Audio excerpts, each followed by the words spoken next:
ছোট্টবেলা থেকে মাকে দেখে আসছি সকাল থেকে সে রাত অবধি রান্নাঘরে একবেলা শেষ হতে না হতে আর একবেলা রান্নার আয়োজন শুরু করে দেয়। এরপর যখন বিয়ে হলো চলে আসলাম শ্বশুরবাড়িতে। শ্বশুরবাড়িতে আসার পরে শাশুড়ি মাকেও দেখতাম সকাল থেকে শুরু হয়ে যেত আমাদের বাসায় রান্না। সেই সকাল 6টায় উঠে শাশুড়ি মা নামাজ পড়ে রান্নাঘরে ঢুকতেন, রান্না করে হাঁটতে যেতেন, হেঁটে এসে আবার রান্নাঘরে ঢুকতেন, তারপরে আবার একটু বিশ্রাম নিয়ে রান্নাবান্না করে শুয়ে থাকতেন, দুপুরে রেস্ট নিয়ে আবার রান্নাঘরে। মানে আমাদের মেয়ে মানুষের রান্নাঘরেই মনে হয় জীবনে অর্ধেকটা সময় কেটে যায়। কি আর করা, আর সেই দায়িত্ব এখন পড়েছে আমার হাতে। বিকালের নাস্তায় তৈরি করে নিয়েছিলাম এই খাবারগুলো। এখন রোজা শেষ, আর রোজার পরে প্রতিদিন বিকালেই এরকম কিছু না কিছু নাস্তা তৈরি করে নিতে হয়। আর নাস্তা তৈরি না করলে তো কি আর খাবে বাচ্চারা বলুন। বাচ্চাদের মুখের দিক তাকিয়েও নাস্তাগুলো তৈরি করে নিই। আর তারপর আবার শুরু হয়ে যায় সকালের খাবার। সকালে খাবার শেষ করে আবার চলে যাই রান্না করতে দুপুরে। মেয়েকে কোচিংয়ে দিয়ে আসে তার বাবা। আজ ঘুম থেকে উঠতে একটু দেরি হয়ে গিয়েছে, আর রান্না করতে করতে অনেকটা দেরি হয়ে যাচ্ছে, কারণ গ্যাস চলে যায়। দুপুরের আয়োজনে রেখেছিলাম করলা ভাজি, মুরগির মাংস, আর রান্না করে নিয়েছিলাম ডাল। ডাল ছাড়া তো আমাদের বাসায় চলেই না। এরপর কিন্তু পরের বেলার জন্য আমার আবার প্রস্তুতি নিতে শুরু করে দিতে হয়, কারণ ওই যে আমার সংসারের ঘানি টেনে যেতে হবে, আর বাচ্চাদের মুখে খাবার তুলে দিতে হলে তো রান্না করে নিতেই হবে। এখন অনেকেই বলতে পারেন যে বাইরে থেকে তো খাবার কিনে এনে খাওয়াতে পারেন।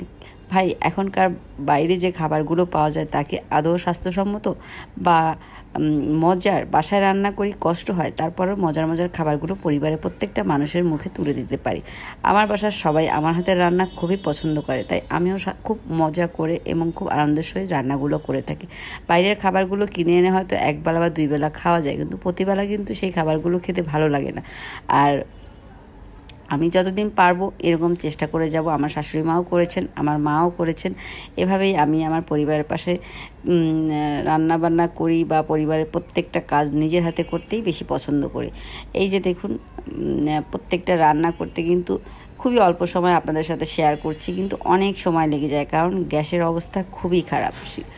শীত চলে গিয়েছে, মনে করেছিলাম গ্যাসের যন্ত্রণা থেকে হয়তো বেঁচে গিয়েছি, কিন্তু কোনোভাবেই বেঁচে যায়নি। গ্যাস একদম চলে যায় 10টার পর থেকেই, আর সেই অল্প আছে ঘন্টার পর ঘন্টা এই গরমে দাঁড়িয়ে আমার রান্নাটা সেরে নিতে হয়। আর একেই বলে ভালোবাসা মায়ের সন্তানের প্রতি বা পরিবারের মানুষগুলোর প্রতি। কষ্ট হলেও নিজের হাতে রান্না করে পরিবারের মানুষগুলোর মুখে তুলে দিতে পারলে অন্যরকম একটা শান্তি কাজ করে। দুপুরে রান্নার আয়োজন শেষ করে নিলাম। দুপুরে রান্নার আয়োজনে ছিল করলা ভাজি, ডাল, আর ছিল মুরগির মাংস। পেঁপে দিয়ে রান্না করেছিলাম একটু ভিন্নভাবে। গরম যেহেতু প্রচণ্ড, তাই এক ধরনের রান্না খেতে পরিবারের সবাই তেমন একটা পছন্দ করে না। চিন্তা করি একটু একটু ভিন্ন ভিন্ন করে ভিন্ন স্বাদে রান্না করি, এতে করে সবাই খুব পছন্দ করে খেয়ে নেয়। আপনাদের ভাইয়ার আসার কথা ছিল না, তারপরও সে চলে এসেছে। দুপুরের আগে আমার রান্নাগুলো শেষ করে নিয়েছিলাম, আর সে এসে বললো তাড়াতাড়ি করে খাবার দাও, আর তাই তো তৈরি করে খাবারটা দিতে পারলাম। আর যদি কিনে এনে খেতে হতো তাহলে সে আসার পরে তাকে বলতাম, তারপর সে অর্ডার করতো বা বাইরে থেকে কিনে আনতো, তারপরে সে খেয়ে নিত।